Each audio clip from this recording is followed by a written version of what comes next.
Assalamualaikum warahmatullahi wabarakatuh.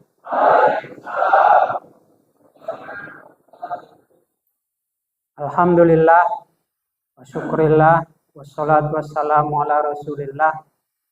Amma ba'du, al-mukarram, tulang kami Haji Sulaiman Hasibuan yang menjabat Ketua DMI 3 periode ya? 3 periode tulang? Hah? 3 atau 2? Nah, inilah kalau tawadu itu nggak mau bilang berapa periode, padahal udah lama. Yang sama kita hormati Ketua Forum Silaturahim Masjid dan Musola Semencirim, Bapak Al-Ustadz Al-Kabir Salman. Kemudian yang sama kita hormati Pak Kades 3 periode, Pak Sugeng. Kalau bisa 4 periode, kayaknya bisa juga 4 periode kita pilih Pak ya. Tapi sekarang boleh yang lama 3, yang baru 2. Karena sekarang sudah 8 tahun ya Pak ya. Tapi Bapak ini bisa mencicipi yang 8 tahun juga di periode terakhir ini. Mudah-mudahan selanjutnya bisa mengabdi lagi kepada masyarakat dalam bentuk lain Pak, apakah DPRD atau yang lainnya. Kemudian pengurus kenaziran Masjid Nurul Iman, Bapak Mustafa, kemudian Bapak Ibu sekalian yang tidak bisa saya sebutkan satu persatu. Kalau disebutkan satu persatu sampai jam 9 nanti Pak, nggak sampai-sampai kita ya. Baik, mari kita bersyukur kehadirat Allah Subhanahu wa Ta'ala. Selawat beriring salam ke arwah junjungan kita Nabi besar Muhammad Sallallahu Alaihi Wasallam. Izinkan Bapak Ibu, saya mewakili Pak Bupati menghadiri acara gerakan sholat subuh berjamaah yang bekerja sama antara DMI dengan pengurus kenaziran Masjid Nurul Iman Semencirim. Bapak Ibu yang saya hormati, sholat subuh berjamaah berbeda dengan sholat yang lain. Salah satu perbedaannya bisa kita lihat dari panggilan azannya. Kalau zuhur nggak ada istilah as-sholatu khairum minan naum. Maghrib juga nggak ada, asar nggak ada, isya nggak ada. Yang ada adalah di sholat subuh. Ini menunjukkan bahwa sesuai hadis Rasulullah SAW bahwa ada 2 sholat yang terasa berat oleh umat Islam. Yang pertama adalah isya, yang paling berat adalah subuh. Kenapa? Karena kita harus meninggalkan jam istirahat kita untuk menghadap Allah Subhanahu wa Ta'ala. Maka ada as-sholatu khairum minan naum. Bapak Ibu, mengingat bahwa sholat subuh ini adalah sesuatu yang istimewa, maka sesungguhnya banyak hal, banyak hikmah yang bisa kita peroleh. Yaitu ada 11 hikmah sholat subuh. Yang pertama, ini nggak usah semua tulang ya, nanti nggak ada pula bahan tulang yang mau disampaikan ceramah ya. Yang pertama adalah sholat asar dan subuh adalah sholat yang disaksikan oleh para malaikat. Biasanya sesuai hadis Rasulullah SAW, sholat asar, habis sholat asar itu malaikat melapor kepada Allah Subhanahu wa Ta'ala bahwa ada hamba yang sholat asar di masjid, dan yang paling istimewa adalah sholat subuh. Setiap kita selesai sholat subuh, maka para malaikat melapor kepada Allah Subhanahu wa Ta'ala, di Masjid Nurul Iman ada 300 lebih jemaah. Salah satunya adalah Pak Mustafa, Pak Sugeng, Pak Salman, dan lain-lain. Dan yang kita berhadir semua dilaporkan kepada Allah Subhanahu wa Ta'ala bahwa kita telah melaksanakan kegiatan sholat subuh berjamaah.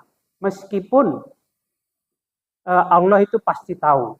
Tapi sebagai abdi, para malaikat itu melaporkan apa yang dia lihat, apa yang di hati kita dalam melaksanakan ibadah kepada Allah Subhanahu wa taala.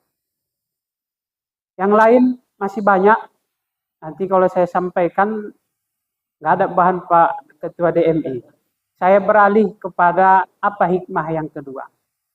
Bapak Ibu yang saya hormati, sholat subuh ini sangat bermanfaat untuk kita. Salah satu adalah berdampak kepada kesehatan.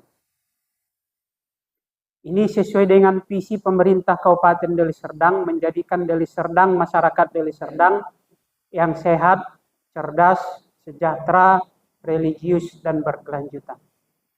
Sehatnya di mana Bapak Ibu?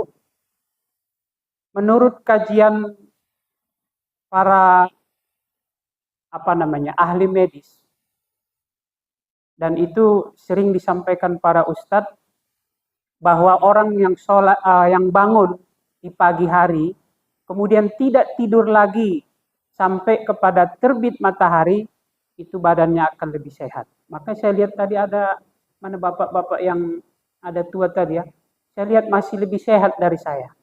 Berarti bapak ini melaksanakan rutin, melaksanakan bangun pagi, lalu sholat tahajud, sholat subuh, dan tidak tidur lagi sampai dengan terbit matahari. Biasanya orang yang tidur sebelum matahari terbit itu rentan mendapat penyakit gula biasanya. Kenapa? Badan kita tidak digerakkan. Oleh karenanya kami dari pemerintah Kabupaten Deli Serdang sangat mendukung kegiatan forum ini, Pak. Saya baru melihat, baru tahu dan baru dengar di Semencirim inilah yang ada namanya arisan sholat subuh. Arisan saya bilang tadi Pak ya. Ini digagas oleh Pak Salman dan kawan-kawan. Jadi memang Pak Salman ini adalah penggagas, terkenal dengan penggagas. Perang Khandaq di Madinah, itu yang menggagas itu namanya Salman Al-Faris. Jadi sama dengan Pak Salman kita ini. Waktu itu orang Mekah akan menyerang Madinah, ya, dengan jumlah bala tentara 10.000 orang. Sementara penduduk Madinah hanya 1.000 atau 3.000. Bagaimana cara bertahannya? Salman Al-Faris menawarkan strategi kepada baginda Rasulullah SAW. Ya Rasul, bagaimana kalau keliling Madinah ini kita gali paret yang lebar sehingga pasukan Quraisy dengan kudanya, dengan orangnya tidak bisa melewati paret yang sudah kita korek ini. Disetujui, akhirnya itulah yang disebut dengan perang Khandaq. Ini gagasannya Salman Al-Faris, sama dengan Pak Salman kita yang ada di sini. Bapak Ibu yang saya hormati, sembari dengan itu kami mengajak kepada kita semua bahwa saat ini Indonesia, Sumatera Utara rentan dengan bencana. Karena saya kepala BPBD, salah satu ceramah saya yang saya sampaikan tentulah terkait dengan bencana. Pada tanggal 27 November 2025 yang lalu, kita mengalami banjir besar, termasuk di Sunggal, termasuk di Semencirim. Di data kita, Bapak Ibu, pada tanggal 27 kemarin, di Semencirim ada 300 kakak yang terkena banjir. Betul Pak Kades ya? Dengan jumlah jiwa 1.000 orang yang terdampak. Kemudian di bulan 5, 6 kemarin, kita mengalami bencana angin puting beliung. Di Deli Serdang, rumah yang rusak itu ada 1.040 rumah. Di Sunggal ini, di Semencirim ini Bapak Ibu, ada 66 rumah yang rusak. Dan itu datanya sudah masuk ke kami, sedang kita perjuangkan untuk mendapat perhatian dari pemerintah Kabupaten Deli Serdang kepada masyarakat terdampak. Kami menyarankan Bapak Ibu, kita tidak berharap bantuannya. Kita tidak berharap ada bencananya. maka yang perlu kita lakukan adalah pencegahannya atau mitigasi, nama bahasa Sipiroknya. Bahasa Sipirok namanya mitigasi, Bu. Mitigasi itu pengurangan dampak bencana. Apa yang dilakukan terhadap banjir, Bapak Ibu? Tolong, kalau ada ini gerakan arisan sholat subuh, maka ada juga lebaran kali Pak Kades kita laksanakan arisan membersihkan parit dan gorong-gorong yang di depan rumah kita masing-masing. Kalau air lancar, walaupun hujan deras, insya Allah secepatnya akan terbuang ke sungai. Permasalahan kita hari ini adalah di depan rumah kita terkadang tidak ada parit. Kalaupun ada, isinya adalah tanah dan sampah. Jadi saya mengajak kita semua, kalau nggak bisa gotong royong, mari di depan rumah kita masing-masing kita bersihkan secara swadaya. Jangan tunggu datang BPBD, jangan tunggu datang camat, jangan tunggu datang Pak Kades, jangan tunggu datang Pak Kadus. Kenapa? Yang merasakan dampak dari bencana itu adalah bukan orang lain, tetapi kita. Nah, apalagi membuang sampah sampai ke sungai. Ada satu desa Pak di Tanjung Morawa, itu melakukan razia orang buang sampah Pak. Jadi malam-malam jam 2, mereka para aparat Kades dan Kadus itu kayak apa Pak? Kayak patroli. Bukan patroli Pak, ngendap-ngendap, rondo. Begitu datang lewat orang buang sampah, tangkap Pak, minta KTP-nya. Dipiralkan. Akhirnya punya malu dia Pak, tidak lagi membuang sampah. Jadi yang paling rentan salah satu adalah di Sunggal ini, walaupun mencirim tidak yang paling rentan adalah Tanjung Kusta, Diski, Lalang, Payageli. Tapi ini tidak tertutup kemungkinan, buktinya di 2025 kemarin kita mengalami bencana. Kalau ini kita lakukan, insya Allah akan terjadi pengurangan bencana, meskipun sekarang saat ini pemerintah Kabupaten Deli Serdang sedang gencar-gencarnya melaksanakan normalisasi aliran sungai. Tapi kalau di penduduk kita ini masih banyak sampah, tidak akan terbuang ke sungai. Yang kedua Bapak Ibu adalah puting beliung. Ini yang paling rentan, salah satu di Semencirim. Kami mengajak kepada kita semua Bapak Ibu, yang pertama, tolong tanam pohon masing-masing di depan rumah. Pokoknya di sekitar pekarangan kita tanam pohon. Pohonnya boleh kelengkeng boleh.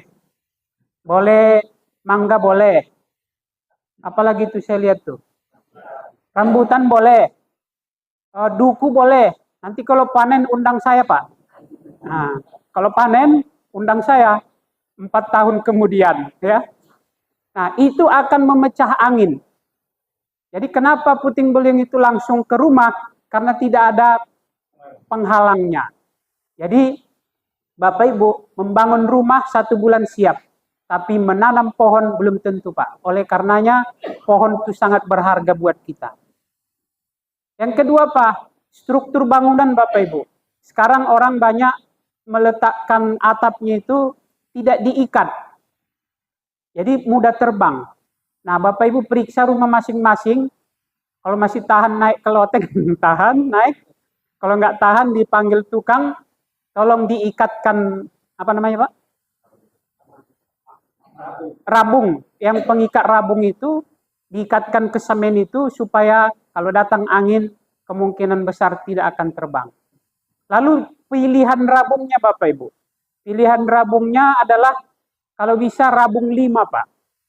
Yang dari berbagai sudut ada apa namanya? Sekarang ini kan 1 rabung gini aja. Nah, itulah yang rawan apa namanya? Ya 5 rabung. Sekarang ini banyak, kayak ini Pak, ini 5 rabung. Yang depan ini. Nah kayak gitu yang bagus. Itu insya Allah itu relatif lebih aman kalaupun datang angin. Kenapa? Karena sengnya mengkerucut, dia langsung terbuang. Ya tentu barangkali sembari kita berdoa. Supaya tidak ada bencana. Allahumma fa'annal gola'a wal bala'a wal waba wal fahsa wasyufal mukhtalifata dan seterusnya. Kita berdoa mudah-mudahan kita dijauhkan dari Allah, dari bencana oleh Allah Subhanahu wa taala. Barangkali Bapak Ibu, kami ini yang bisa kami sampaikan soal teknis bencana tadi sudah disampaikan Pak Kades. Mudah-mudahan dalam tempo yang sesingkat-singkatnya ini bisa kita realisasikan sesuai dengan usulan dari para kepala desa. Barangkali ini yang bisa saya sampaikan. Lebih dan kurang saya mohon maaf. Wallahul muwaffiq ila aqwamit thoriq. Wassalamualaikum warahmatullahi wabarakatuh. Waalaikumsalam warahmatullahi wabarakatuh.